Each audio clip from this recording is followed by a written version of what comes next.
Welcome to my channel. প্রিয় শিক্ষার্থী বন্ধুরা, তোমরা যারা নবম শ্রেণীতে অর্থাৎ ক্লাস 9-এ পড়ছো তাদের জন্য এই ভিডিওটিতে আমি আলোচনা করতে চলেছি ক্লাস 9-এর Bengali model activity task part 4-এর প্রশ্নের উত্তরগুলো নিয়ে। বন্ধুরা, তোমরা ঝটপট খাতা এবং কলম বের করে নাও আর এই প্রশ্নের উত্তরগুলো লিখে নাও। আর অবশ্যই চ্যানেলটি সাবস্ক্রাইব করে নিও ও পাশে থাকা বেল বাটনে ক্লিক করে দিও। আর যারা ইতিমধ্যে চ্যানেলটি সাবস্ক্রাইব করে নিয়েছো তাদেরকে অসংখ্য ধন্যবাদ জানিয়ে শুরু করছি বেঙ্গলি মডেল অ্যাক্টিভিটি টাস্কের সম্পূর্ণ নতুন প্রশ্নের উত্তরগুলো। তাহলে দেখে নেওয়া যাক প্রথম প্রশ্ন। 1-1 ঈশান হলো উত্তর পূর্ব কোণ। তাহলে তোমরা দেখো এইভাবে উত্তর লিখে দেবে। উত্তর ক, উত্তর পূর্ব কোণ। ঈশান হলো উত্তর পূর্ব কোণ। তোমরা এই প্রশ্ন ধরে লিখবে, ঈশান হলো, তারপর এইভাবে দিয়ে লিখবে উত্তর পূর্ব কোণ। 1-2 আজ আমার সংসার চলবে কিভাবে প্রশ্নটি করেছে। উত্তর দেখো ধীবর। উত্তর হবে কি? ধীবর। তোমরা এখানে এইভাবে লিখে দেবে, উত্তর হলো ধীবর। তোমরা সম্পূর্ণ বাক্যে লিখবে, আজ আমার সংসার চলবে কিভাবে প্রশ্নটি করেছে ধীবর। এরপর দেখো 1-3 বন্ধুগণ হাসবেন না এ কথা বলেছে। উত্তর দেখো ইলিয়াস। তাহলে আমি এখানে আলাদা করেও লিখে দিয়েছি, দেখো উত্তর ক, ইলিয়াস। 1-4 নম্বর প্রশ্ন দেখো, মাস্টার মশাইয়ের কাছ থেকে এইটুকুই আমার নগদ লাভ। বক্তার লাভ হয়েছিল। উত্তর খ, 10 টাকা। তাহলে দেখো আমি আলাদা করে এখানে লিখে দিয়েছি, উত্তর খ, 10 টাকা। 1-5 দেখে নাও, নোঙর কবিতাটি যে কাব্যগ্রন্থের অন্তর্গত। উত্তর খ, সাদা মেঘ কালো পাহাড়। তাহলে আমি এখানে দেখো যেভাবে উত্তর লিখেছি তোমরাও কিন্তু প্রশ্ন ধরে সম্পূর্ণ বাক্যে তারপর এইভাবে উত্তরটা লিখবে। দেখো নোঙর কবিতাটি যে কাব্যগ্রন্থের অন্তর্গত, তারপর লিখবে খ, সাদা মেঘ কালো পাহাড়।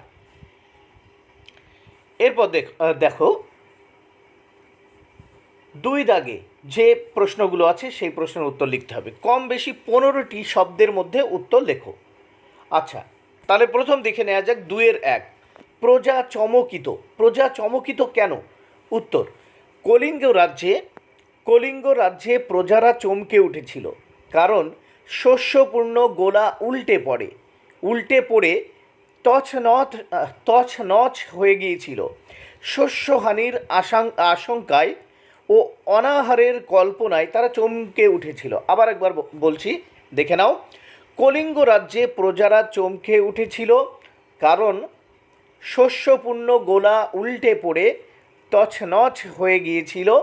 শস্যহানির আশঙ্কায় ও অনাহারের কল্পনায় তারা চমকে উঠেছিল। 2-2 ধীবর বৃত্তান্ত নাট্যাংশে ধীবরের বাড়ি কোথায়? আবার বলছি, দেখো ধীবর বৃত্তান্ত নাট্যাংশে ধীবরের বাড়ি কোথায়? উত্তর মহাকবি কালিদাসের ধীবর বৃত্তান্ত নাট্যাংশে ধীবরের বাড়ি ছিল শক্রাবতারে। মহাকবি কালিদাসের ধীবর বৃত্তান্ত নাট্যাংশে ধীবরের বাড়ি ছিল শক্রাবতারে। 2-3 দেখে নাও, ইলিয়াস তো ভাগ্যবান পুরুষ। কারা একথা বলতো? উত্তর ইলিয়াসের বলবোলাও দেখে প্রতিবেশীরা বলতো ইলিয়াস ভাগ্যবান পুরুষ, তার কোনো অভাব নেই, তাই ওর মরার দরকার নেই। 2-4 মনে এলো মাস্টার মশাইয়ের কথা। কখন এমনটি ঘটেছে? উত্তর একটি পত্রিকার ফরমাসে যখন সুকুমারবাবু গল্প লিখতে বসেছিলেন তখন তার ছেলেবেলার অঙ্কের মাস্টার মশাইয়ের কথা মনে এলো। 2-5 বিরামহীন এই দাঁড় টানা। কবি দাঁড় টানাকে বিরামহীন বলেছেন কেন? উত্তর নোঙর কবিতায় কবি বিরামহীন দাঁড় টেনে নৌকাটিকে নির্দিষ্ট গন্তব্যে নিয়ে যেতে চান। তটের কিনারে নোঙরের কাছিতে বাধা পড়েছে নৌকাটি। দূর দেশে পাড়ি দেওয়ার উদ্দেশ্যে অসংখ্য বন্ধনময় অবস্থাকে অতিক্রম করে কবির ভাবনা অজানা লোকে পৌঁছতে চায়। তাই বৃথা প্রচেষ্টা জেনেও কবি অবিরাম দাঁড় টেনে চলেছেন। এবার আসি পরবর্তী প্রশ্নের উত্তর নিয়ে। দেখে নেওয়া যাক তিন দাগের প্রশ্ন। প্রসঙ্গ নির্দেশ সহ কম বেশি 60টি শব্দের মধ্যে উত্তর লেখো। 3-1 চণ্ডীর আদেশ পান বীর হনুমান। চণ্ডীর পরিচয় দাও। তিনি হনুমানকে কি আদেশ দিয়েছেন? উত্তর। উদ্ধৃতিটি মধ্যযুগের অন্যতম বিখ্যাত কবি মুকুন্দরাম চক্রবর্তীর লেখা কলিঙ্গ দেশে ঝড় বৃষ্টি কবিতা থেকে গৃহীত হয়েছে। আলোচ্য অংশে দেবী চণ্ডী হলেন দেবী পার্বতীর রূপভেদ, অর্থাৎ দেবী পার্বতীর কোপন স্বভাবা রূপ হল চণ্ডী, অর্থাৎ দেবী পার্বতীর কোপন স্বভাবা রূপ হল চণ্ডী। এবার তারপরের অংশের উত্তরটা দেখে নাও যে তিনি হনুমানকে কি আদেশ দিয়েছেন। উত্তর। দেবী চণ্ডী বীর হনুমানকে মঠ অট্টালিকা সব ভেঙে খান খান করে কলিঙ্গকে বিপর্যস্ত ও বিধ্বস্ত করে দেওয়ার আদেশ দিয়েছিলেন। এবার দেখে নেওয়া যাক 3-2 নম্বর প্রশ্ন এবং তার উত্তর। কিভাবে এই আংটি আমার কাছে এলো তা বললাম। বক্তাকে আংটি প্রসঙ্গে সে কি বলেছে? উত্তর। মহাকবি ও নাট্যকার কালিদাসের লেখা ধীবর বৃত্তান্ত নাট্যাংশে উদ্ধৃত অংশটির বক্তা হলেন চোর হিসেবে ধরে আনা ধীবর।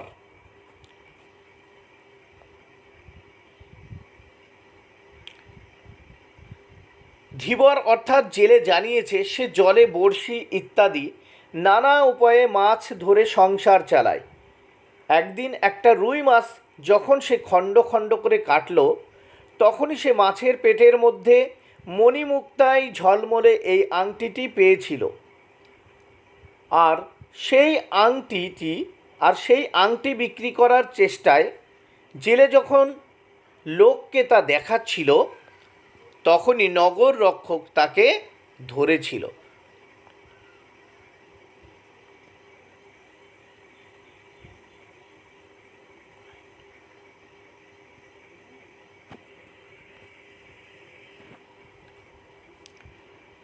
মোহাম্মদ শাহ কোন গল্পের চরিত্র? তার প্রকৃতি কেমন? উত্তর। মোহাম্মদ শাহ লিও তলস্তয়ের লেখা ইলিয়াস গল্পের চরিত্র। মোহাম্মদ শাহ এর প্রকৃতি। মোহাম্মদ শাহ যথার্থ মানবিক গুণে গুণান্বিত দরদি মানুষ। তিনি বোঝেন জীবনের নশ্বরতা, তিনি উপলব্ধি করেন সম্পদ অর্থ বেশি দিনের নয়, বরং মানুষের কৃত সেবা দয়া ধর্মই তাকে প্রকৃত মানুষ করে তোলে। তাই এক কথায় মোহাম্মদ শাহ এর প্রকৃতি উল্লেখ করে বলা যায় মানবিকতার বোধে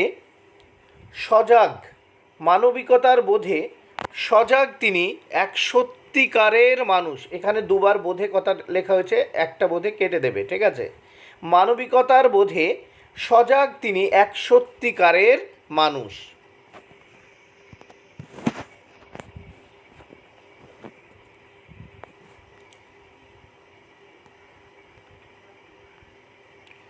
স্বর্গের দরজাতেও ঠিক এই কথাই লেখা রয়েছে। কোন কথা? বক্তার এমন মন্তব্যের কারণ। উত্তর। নারায়ণ গঙ্গোপাধ্যায়ের দাম গল্পে অঙ্কের মাস্টার মশাই বলেছিলেন যে স্বর্গের দরজাতেও লেখা আছে যে অঙ্ক জানে না এখানে তার প্রবেশ নিষেধ। বক্তার এমন মন্তব্যের কারণ। দাম গল্পে অঙ্কের মাস্টারমশাই এর অঙ্কের প্রতি ছিল প্রগাঢ় ভালোবাসা, তাই তিনি ছাত্রদের মধ্যেও অঙ্কের প্রতি এরকম ভালোবাসা ও দক্ষতার দক্ষতার প্রত্যাশা করতেন, ভালোবাসা ও দক্ষতার প্রত্যাশা করতেন। তাই তিনি কখনো শাসন করে, আবার কখনো বিভিন্ন গল্প বলে ছাত্রদের অঙ্কের প্রতি আকৃষ্ট ও ভালোবাসা জাগানোর চেষ্টা করতেন।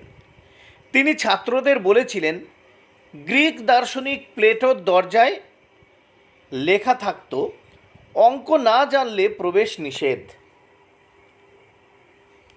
আবার স্বর্গের দরজাতেও নাকি একই কথা লেখা আছে। আসলে অঙ্কের প্রতি ছাত্রদের আকৃষ্ট করা ও বিষয়টির উপলব্ধি করানোর জন্যই অঙ্কের মাস্টারমশাই এমন মন্তব্য করেছিলেন।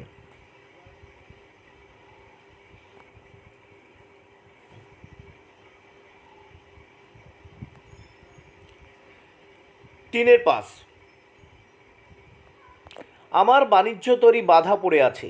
কোন বাণিজ্য তরী, সেটি বাধা পড়ে আছে কেন? উত্তর, কবি অজিত দত্তের রূপকধর্মী কবিতা নোঙরে মানুষের জীবনকে কবি বাণিজ্য তরীর সঙ্গে তুলনা করেছেন।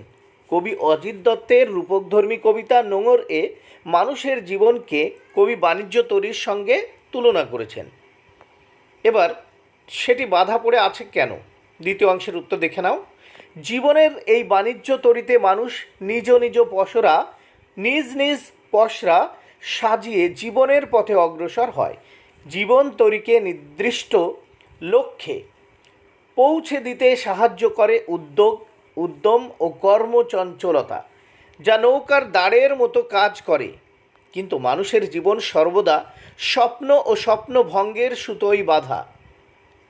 জীবনের নানা প্রতিকূলতা মানুষকে তার কর্মপ্রচেষ্টায় বাধা দেয়। ফলে প্রথিতমুক্ত জীবনের পরিবর্তে বদ্ধ দৈনন্দিনতার ঘাটে মানুষের বাণিজ্য তরী বাধা পড়ে আছে।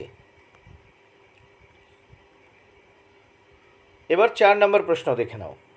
নিচের প্রশ্নগুলির উত্তর নিজের ভাষায় লেখো, কম বেশি 150টি শব্দে। 4-1, নিরবধি 7 দিন বৃষ্টি নিরন্তর, এই প্রাকৃতিক বিপর্যয় কলিঙ্গবাসীর জীবনকে কিভাবে বিপন্ন করে তুলেছিল তা আলোচনা করো। উত্তর, আলোচ্য অংশটি মধ্যযুগের অন্যতম বিখ্যাত কবি মুকুন্দরাম চক্রবর্তীর লেখা কলিঙ্গ দেশে ঝড় বৃষ্টি কবিতা থেকে গৃহীত হয়েছে।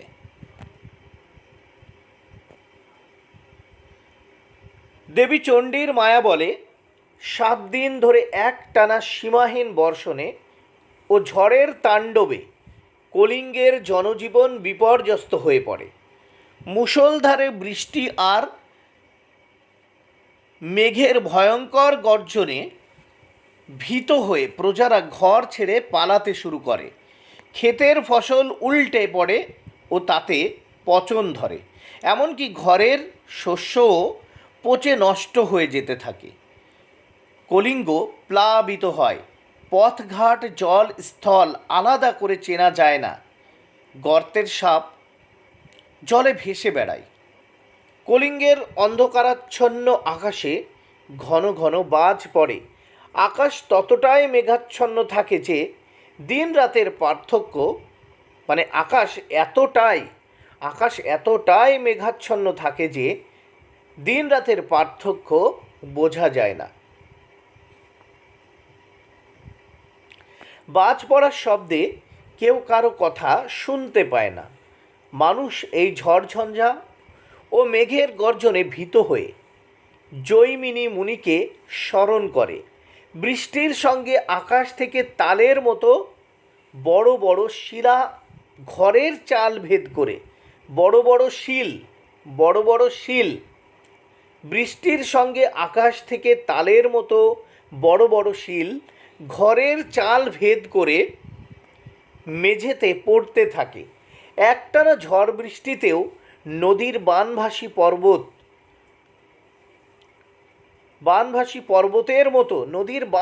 পর্বতের মতো ঢেউয়ে বাড়িঘরগুলি যেন দুমড়ে মুচড়ে যায়। এক কথায় 7 দিনের অবিরাম ঝড় বৃষ্টিতে কলিঙ্গবাসীর জীবন বিপন্ন হয়ে ওঠে। 4-এর 2 নম্বর প্রশ্ন এবং তার উত্তর। সেই আংটি দেখে মহারাজের কোনো প্রিয়জনের কথা মনে পড়েছে। মন্তব্যটির প্রসঙ্গ নির্দেশ করে আংটিটি দেখে মহারাজের কী প্রতিক্রিয়া হয়েছিল তা বুঝিয়ে দাও। উত্তর, ধীবর বৃত্তান্ত নাটকের রাজা হলেন মূল অভিজ্ঞান শকুন্তলম নাটকের অন্যতম প্রধান চরিত্র রাজা দুষ্মন্ত। রাজশ্যালক যখন রাজার নামাঙ্কিত রত্ন আংটিটি রাজা দুষ্মন্তকে দেখায় তখন রাজার কোনো প্রিয়জনের কথা মনে পড়ে।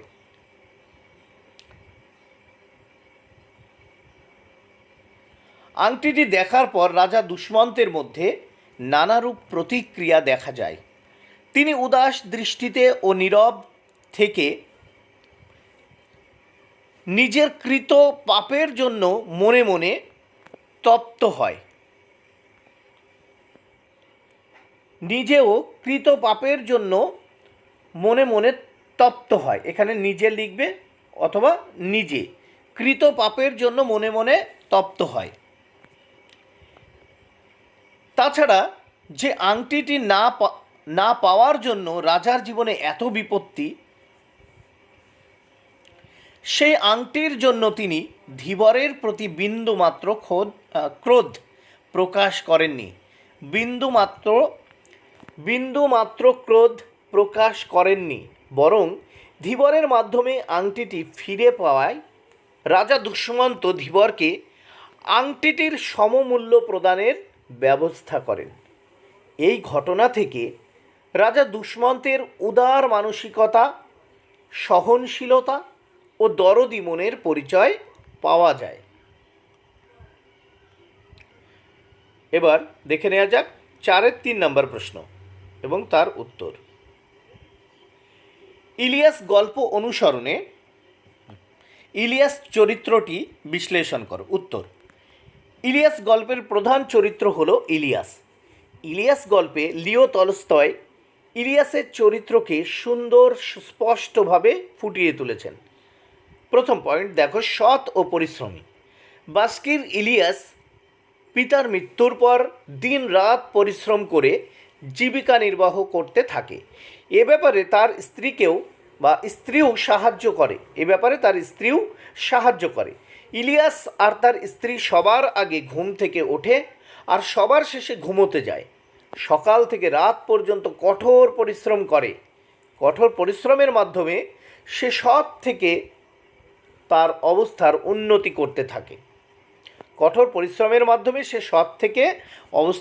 করতে থাকে। সন্তান বৎসল। ইলিয়াস সন্তান বৎসল পিতা।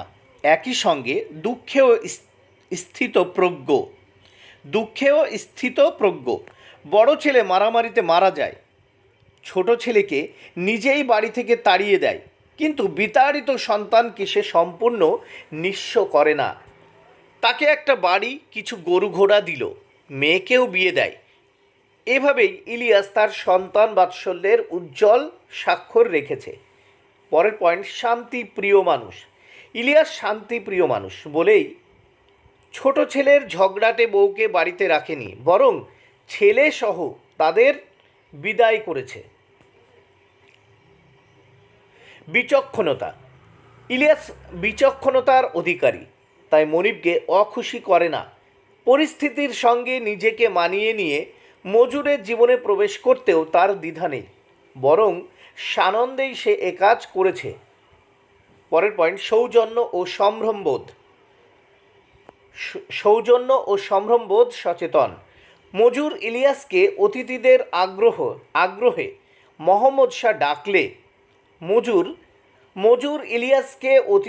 আগ্রহে মোহাম্মদ শাহ ডাকলে সে প্রথমে সবাইকে নমস্কার করে, তারপর ঈশ্বরের কাছে প্রার্থনা করে দরজার পাশে এক কোণে গিয়ে বসে। তার এই আচরণ তার সৌজন্য সম্ভ্রমবোধের পরিচয় দেয়। এছাড়া জীবন সম্পর্কে তার অভিজ্ঞতার কথা বলতে গিয়ে যখন বলে, আমার স্ত্রী আর আমি অবুঝ ছিলাম, তাই সম্পত্তি হারিয়ে কেঁদেছিলাম, তখন আমরা বুঝি ইলিয়াস জীবন রসের রসিক। মানুষের কল্যাণের কথা ভেবেই অতিথিদের সামনে সব বলেছে। তাই আমরা ইলিয়াসকে যথার্থ মানুষ হিসেবেই চিনে নিতে পারি। এবার পরের প্রশ্নের উত্তর দেখে নাও। পরের প্রশ্ন এবং তার উত্তর। আমার ছাত্র আমাকে অমর করে দিয়েছে, বক্তা কে? কেন তার এমনটি মনে হয়েছে? উত্তর, আলোচ্য উদ্ধৃতাংশটি নারায়ণ গঙ্গোপাধ্যায়ের রচিত দাম গল্প থেকে গৃহীত হয়েছে। এখানে বক্তা হলেন সুকুমারের অঙ্কের মাস্টার মশাই, যিনি দমন পীড়নের মাধ্যমে ছাত্রদের অঙ্ক শেখাতেন। দাম গল্পটিতে কথক সুকুমার বাবু তার পুরনো অঙ্কের মাস্টার মশাইকে নিয়ে একটি পত্রিকায় একটি গল্প লেখেন। সৌভাগ্যক্রমে সেই গল্পটি বৃদ্ধ মাস্টার মশাই পড়েছিলেন। তার ছাত্র তাকে মনে রেখেছে, তাকে নিয়ে গল্প লিখেছে ভেবে এখন তার চোখ আনন্দ অশ্রুতে ভরে ওঠে। লেখাটিকে তিনি সব সময় নিজের পকেটে রাখেন, সকলকে দেখান এবং গর্বের সঙ্গে নিজের ছাত্রের কৃতিত্বের কথা গল্প করে বলেন। তার মনে হয় এই গল্পটির মাধ্যমে তার ছাত্র তাকে অমর করে দিয়েছেন। নোঙর গিয়েছে পড়ে তটের কিনারে উদ্ধৃতিটির আলোকে নোঙর কবিতায় কবির আক্ষেপ কিভাবে প্রকাশ পেয়েছে তা নির্দেশ করো। উত্তর, উদ্ধৃত অংশটি কবি অজিত দত্তের সাদা মেঘ কালো পাহাড় কাব্যগ্রন্থের অন্তর্গত নোঙর কবিতা থেকে গৃহীত হয়েছে। সংসার সমুদ্রের চিরপ্রচলিত নিয়মের বন্ধন থেকে মানুষ বারবার মুক্তির পথ সন্ধান করেছে। কখনো সে সফল, কখনো ব্যর্থ হয়েছে। এই ব্যর্থতার কারণ হলো মানুষের মায়ার বাঁধন। মানুষের অনন্তের পথে অসীমকে পাওয়ার যে আকাঙ্ক্ষা, তা পূরণ করতে হলে সংসারের তীর থেকে মনের নোঙরকে মুক্ত ভেসে যেতে হবে। মনের নোঙরকে মুক্ত করে ভেসে যেতে হবে। কবি তার জন্য নিরন্তর চেষ্টা করছেন, অথচ তিনি পারছেন না। কারণ নোঙরের কাছেই রূপ কবির সত্তা মায়ার বাঁধনে আবদ্ধ হয়ে আছে। সংসারে সুখ দুঃখ হাসি কান্না চাওয়া পাওয়ার হিসাব করলে তার মন ব্যাকুল হয়ে থাকছে। তাই কবির পক্ষে তটের কিনারে বাঁধা নোঙর খোলা সম্ভব হচ্ছে না, যা তার কাছে আক্ষেপের কারণ, এবং সেই আক্ষেপে তিনি নোঙর কবিতায় প্রকাশ করেছেন।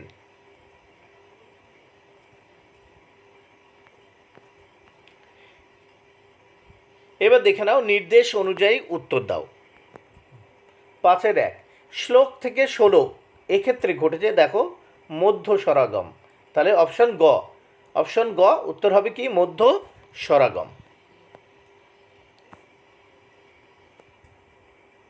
হলো একটি সংবৃত স্বরধ্বনি। হলো একটি সংবৃত স্বরধ্বনি, বিবৃত স্বরধ্বনি, অর্ধবিবৃত স্বরধ্বনি এবং অর্ধ সংবৃত। বন্ধুরা, এটা উত্তর হবে হলো একটা